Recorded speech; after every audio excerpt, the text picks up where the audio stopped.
todos e todas ao programa Segurança, Saúde e Mineração, do canal Mineral.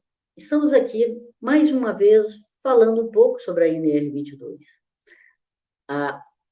O texto básico técnico foi apresentado recentemente e constituído um grupo de trabalho tripartite, que deve iniciar, essa semana ainda, a discussão desse texto. Um grupo de trabalho composto por representantes do governo, representantes dos trabalhadores e representantes das mineradoras, da área empresarial.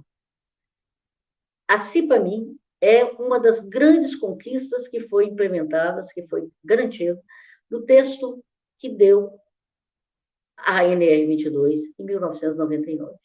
Uma das grandes conquistas dos trabalhadores. E, ao longo desses anos, observamos o quanto essa estrutura dentro das empresas, essa comissão dentro das empresas, conseguiu melhorar.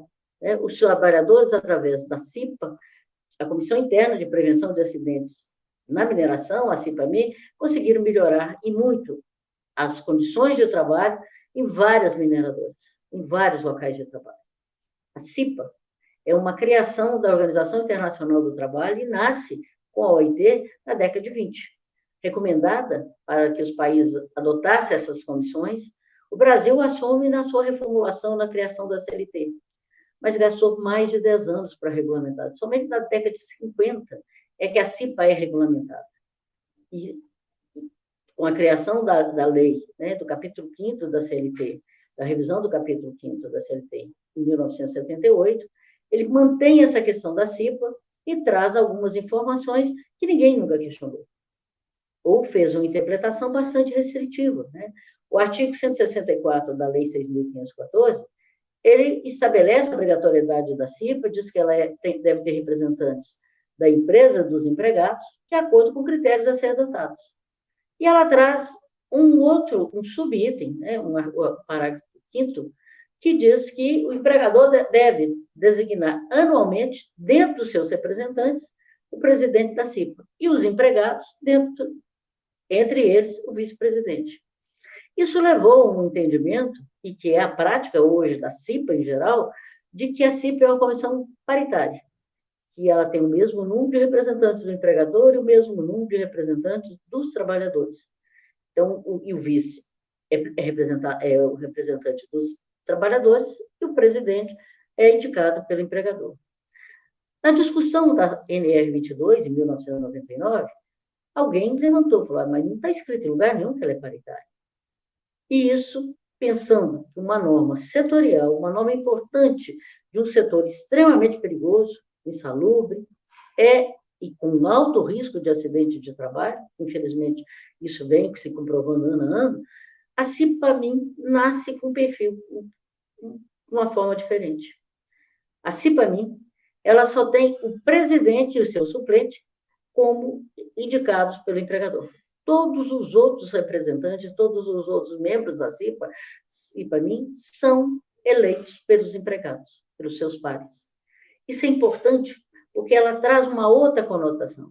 A CIPAMIN é uma mesa de negociação para a melhoria das condições de trabalho, onde é dado voz aos trabalhadores, através dos seus eleitos, para participar e discutir com a representação do empregador, da mineração, as melhorias das condições de trabalho. E onde isso está sendo, a CIPAMIN está sendo atuante, os empregados estão trabalhando de forma, né, a garantir melhorias, condições de trabalho, a cumprir as atribuições da CIPA, a gente vê o resultado.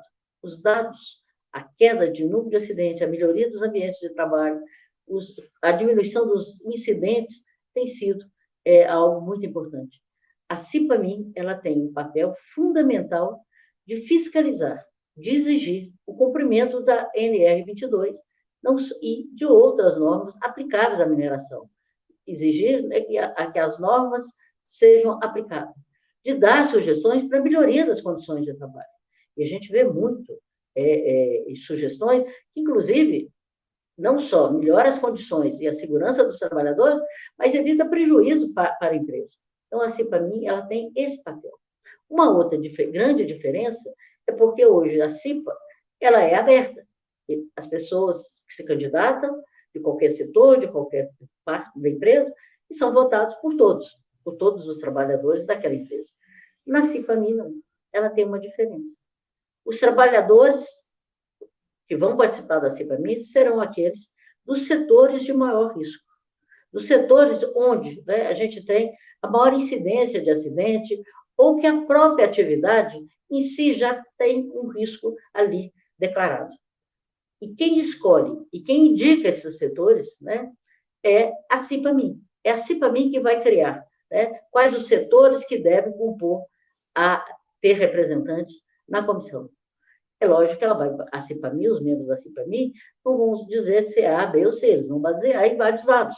E dados do PGE, do Programa de Gerenciamento de Risco, os relatórios, né, obrigatórios que a medicina do trabalho tem que apresentar todos os anos na CIPAMI, sobre a questão dos adoecimentos, da questão dos acidentes, afastamentos, absenteísmo, e estatística de acidente do trabalho, elaborada pelo SESMET, e outros dados, informações relativos às condições de trabalho, às inseguranças, os riscos da mina. E, a partir daí, então, eu fazer o critério, o mapa, de quais os setores que deverão estar representados na CIPAMI. Uma outra questão que diferencia da CIPA, né, que todos nós conhecemos nas outras empresas, é o processo eleitoral. Não é todos os trabalhadores daquela fábrica, daquela mina, que vão votar nas pessoas. Eu escolho o trabalhador de maior risco, setor de maior risco, e esse setor é que vai votar nos seus representantes. Então, vou pegar um exemplo. Eu vou ter, a CIPAMI chegou à conclusão, né, e que, infelizmente, essa semana, nós tivemos, agora recentemente, tivemos mais um acidente de trabalho em Itabira, onde o trabalhador caiu dentro de um tanque de rejeito, na área da usina de beneficiamento. Então, eu chego à conclusão que a usina de beneficiamento é um setor de risco. Então, de lá eu vou tirar um trabalhador, lá vai ter representante.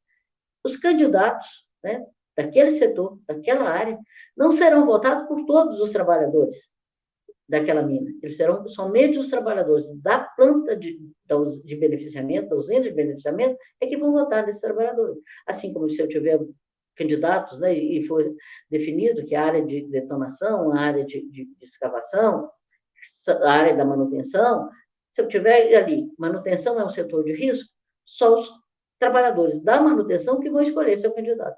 E se evita, inclusive, né, o vícios e questões de que, às vezes, aparecem pessoas, até bem intencionadas, né, na maioria das vezes, mas que não têm aí nenhuma vivência com a planta, com a produção, e que se candidata e fica muito difícil, né? Então, essa é uma questão. Então, relembrando, a CIPAMI é composta por trabalhadores dos setores de maior risco, e eles são eleitos pelo seu setor, e não pela mina como um todo. Essa é uma questão importante. Um outro dado que é preciso relembrar aqui é que desde a criação da CIPA, já, né, pela Organização Internacional do Trabalho, que o Brasil ratificou, e que a Lei 6.014, de 78, 77 também reafirma isso, né, é a estabilidade do CP.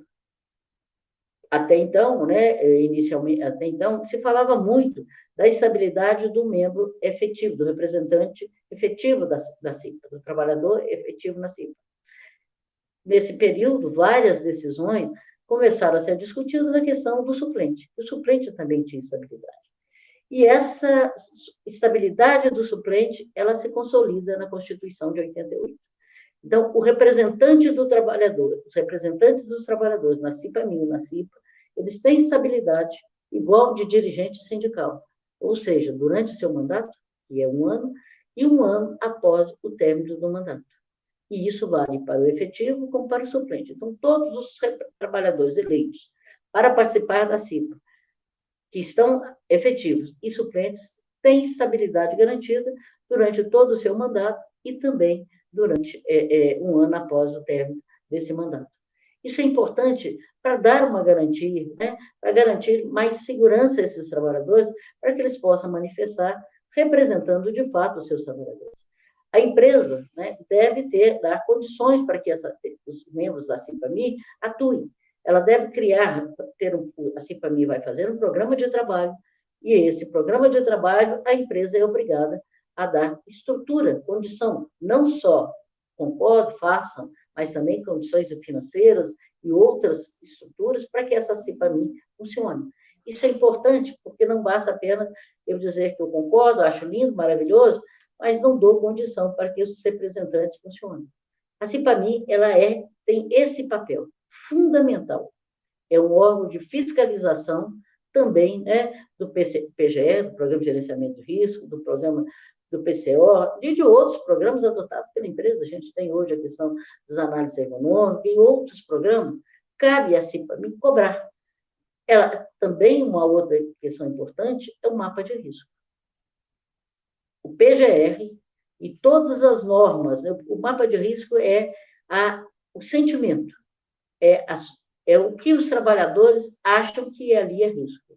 Muitos desses riscos, inclusive, a gente conhecendo, né, e conversando com os trabalhadores, nem sempre estão, tá, nas normas regulamentadoras.